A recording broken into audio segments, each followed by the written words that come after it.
فعلا ممكن يحصل عكس التوقع اللي احنا متوقعينه؟ هل ممكن ادخل الكلية اللي انا بحلم بيها حتى لو انا ما عملتش اللي عليا؟ السؤال الاهم بقى، هل فعلا حسابات ربنا غير؟ القصة دي انت لازم تسمع. اولا كده يعني انا بقالي كتير مصورش فيديوهات عشان انتوا خلصتوا خلاص، وانا كان عندي جامعة وكده ومشغول في الجامعة وكده. المهم، الحمد لله جه وقت الفيديو اللي انا عايز اعمله بقالي كتير جدا. ان شاء الله اهم فيديوهات الجامعه هعملها لكم، بس يعني شويه كده بعد ما النتيجه تظهر كل واحد عارف يدخل ايه وكده.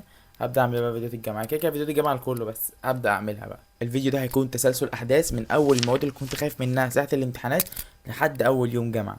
بصوا يا جماعه، بسم الله الرحمن الرحيم كده. انا ما كنتش من الطلاب الدحيحه اللي بتطلع بتراجع، انا كنت براجع، ولكن ما كنتش بطلع مثلا بقول أنا عندي غلطه اتنين، غير في مواد قليله. اغلبيه الغلطات انا عندي ما كانتش بتبقى اكتر من 10 في المواد التقيله، تمام. ولكن في ماده واحده اللي بعد ما رجعت اتصدمت. كنت كل يوم من اول ما الامتحان ده خلص لحد يوم النتيجه، انا حرفيا كل يوم براجع الماده دي، وهي العربي. لان انا كنت حاسس ان انا اشيل العربي. انا فضلت طول الاجازه من اول ما خلصت امتحان العربي لحد ظهور النتيجه وانا كل يوم براجع العربي، من كتر ما انا متوتر وخايف اجيب مجموع وفي الاخر اشيل ماده العربي، فما اعرفش اخش الحاجه اللي نفسي فيها واروح في داهيه بقى، ولا اعرف الحق خلاص ولا حكومه ولا. الدنيا باظت خالص. المهم يا جدعان، انا كنت براجع بعد كل امتحان، وبعد كان معايا كده نوت بوك كنت بكتب فيها كل الدرجات اللي انا متوقعها بالمراجعه من كذا مصدر وكذا مستر وكده يعني درجات انا متاكد منها. كنت حاسب لنفسي من 80 ل 83 84، ده كده بالكتير قوي.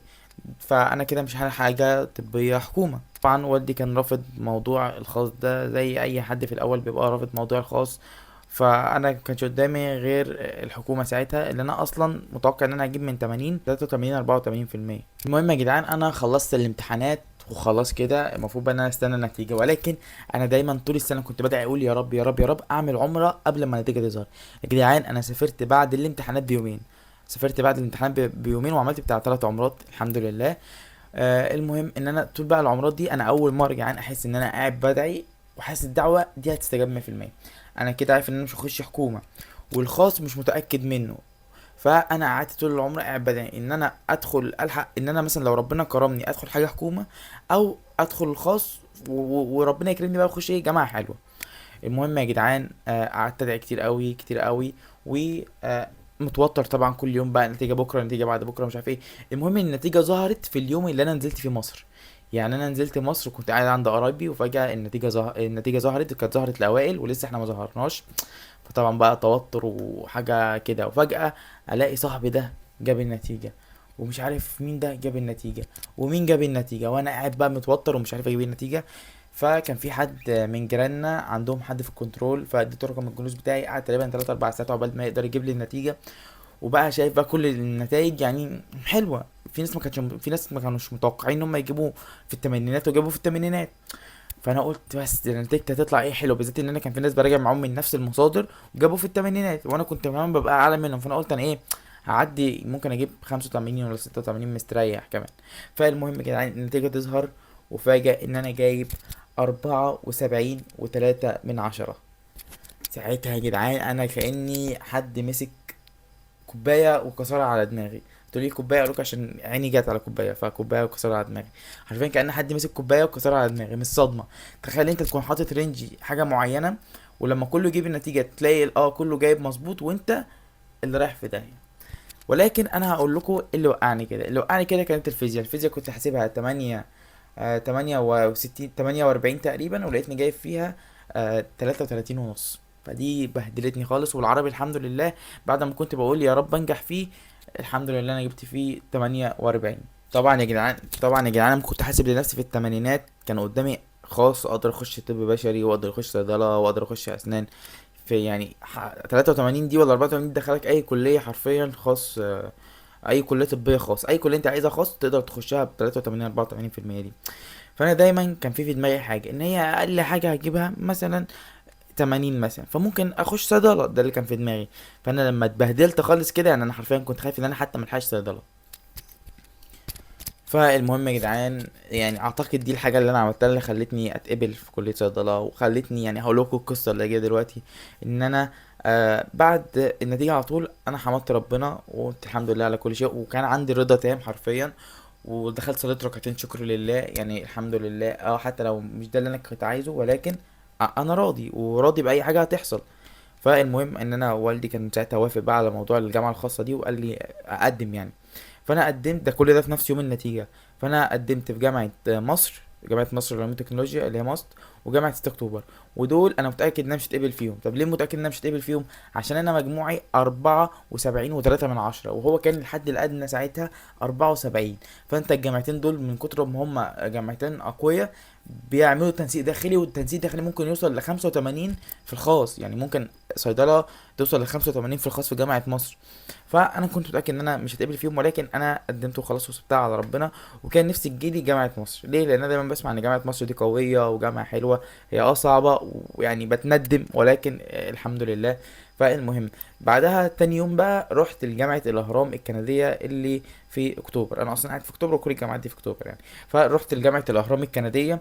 ولما رحت هناك قالوا لي تنسيق من 74، وانا جايب 74 3 من 10. يعني انا حرفيا مقبول على 3 من 10. 3 من 10 دي اللي هي درجة ونص تقريبا، حاجة زي كده يعني. فالمهم، جامعة الأهرام الكندية كان قبول مباشر. يعني لو انت جايب 74 و 0.1 من 10 تتقبل عادي. أهم حاجة تكون معدي ال 74%.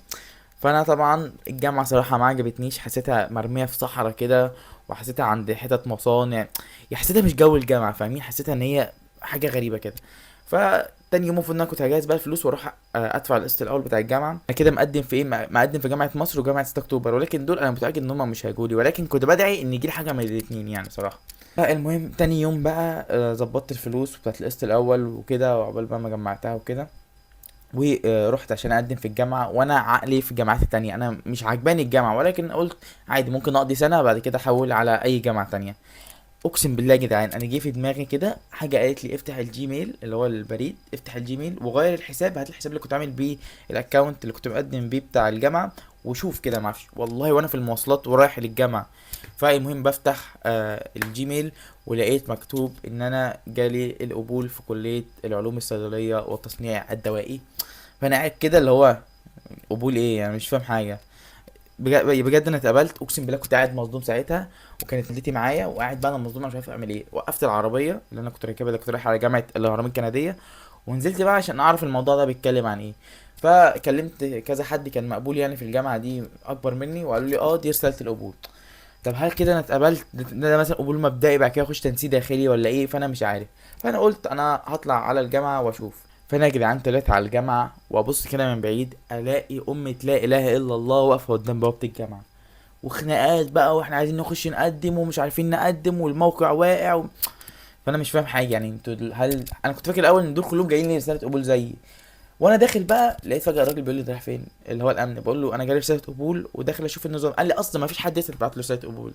تقريبا ان انا من اوائل الناس، ما كنتش في الاوائل خالص من الناس اللي اتقبلوا في الجامعه، من درجه ان الامن اصلا بيقول لي ما فيش حد اتقبل لسه، انت جاي تعمل ايه؟ بيقول لي الناس دي لسه بتقدم. انا بقى ايه بقى الميزه ان انا عملتها؟ ان انا قدمت بدري جدا. انا هقدم لكم فيديو، هعمل لكم فيديو بعد كده ان انت عايز تقدم في اي جامعه خاصه ان شاء الله ازاي تتقبل بسرعه يعني، حتى لو انت جايب الحد الادنى. المهم، فبيقول لي لا مفيش كده. فقال لي طب ثانيه ايه؟ فوريته الرساله، بص كده قال لي طب ثانيه هسالك حد. راح سال حد من الاداره، قال له اه ده احنا بدانا نبعت ايه رسائل قبول.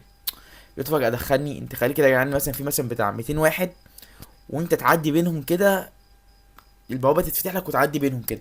اقسم بالله يا جدعان انا جسمي اشعر من كتر الصدمه اللي انا كنت فيها.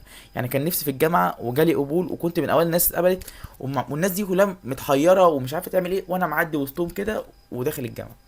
فالمهم دخلت الجامعه، ودخلت عند شؤون الطلبه، شافوا الرساله وقالوا لي اه انت كده خلاص قبلت. طب في تنسيق داخلي؟ لا مفيش تنسيق داخلي. طب في اي حاجه؟ لا انت كده خلاص جالك رساله القبول المباشر، انت كده اتقبلت. يعني ايه قبول مباشر؟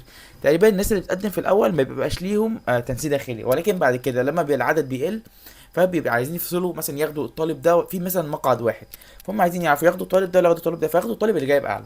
هي دي الفكره تقريبا اللي عنده.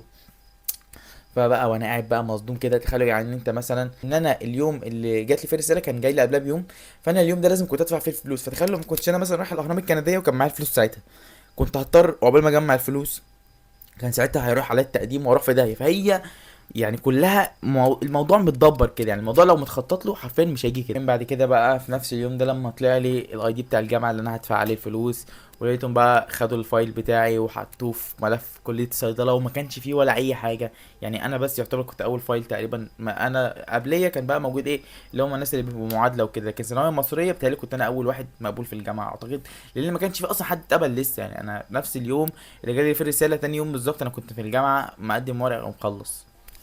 فالمهم يعني شعور بجد اقسم بالله العظيم ان انت بس بسبب ان انا دعيت او ان انا كان عندي يقين في ربنا، ربنا ما خذلنيش وربنا فضل معايا حتى لو مش في النتيجة. يعني حتى لو مش في النتيجة فانا ما زعلتش وما قلتش ليه يا رب ده انا كنت هو ربنا عوضها لي في حاجة تانية، انه اصلا يخلي والدي يوافق على الجامعة الخاصة، انه اصلا ييسر لي موضوع الجامعة الخاصة، ان ادخل الجامعة اللي انا نفسي فيها، ان اعمل عمرة قبل النتيجة. دي كلها حاجات يعني بجد هو الدعاء بس هو اللي عمل لي كل ده، وطبعا كرم ربنا. ويعني في ناس كانوا جايبين اعلى مني، يعني في ناس كانوا جايبين في التمانينات وراحوا قدموا في الجامعة، وانا اللي يعني انا كنت معاهم هما بيقدموا وما اتقبلوش في نفس حاجة وما اتقبلوش. فده كرم ربنا. يعني شوف حتى لو ممكن كان واحد جايب 80% وما اتقبلش في الجامعة اللي انا اتقبلت فيها، فيعني هي مش بالنتيجة برضه. فبس انا عامل لك الفيديو ده قبل النتيجة عشان اقول لك والله ارضى بمهما كان مجموعك. يعني بص اي حاجه هي ربنا كرمك فيها، كرم ربنا المعنى بتاع كرم ربنا ان هو بيكرمك في حياتك، هيكرمك في النتيجه، هيكرمك في الجامعه. ممكن حد يخش الجامعة ما بيحبهاش ولكن ينجح في حاجة تانية، او ينجح في الجامعة بتاعته يبقى دكتور ولا معيد. فكرم ربنا كبير جدا اقسم بالله. انا بقول لكم القصة دي، واول يوم جامعة اللي عايز يعرف اول اللي حصل لي اول يوم جامعة هتلاقيني سايب لك فيديو تحت في الوصف، الفيديو دوس عليه وهتخش بقى تعيش معايا اجواء اول يوم جامعة.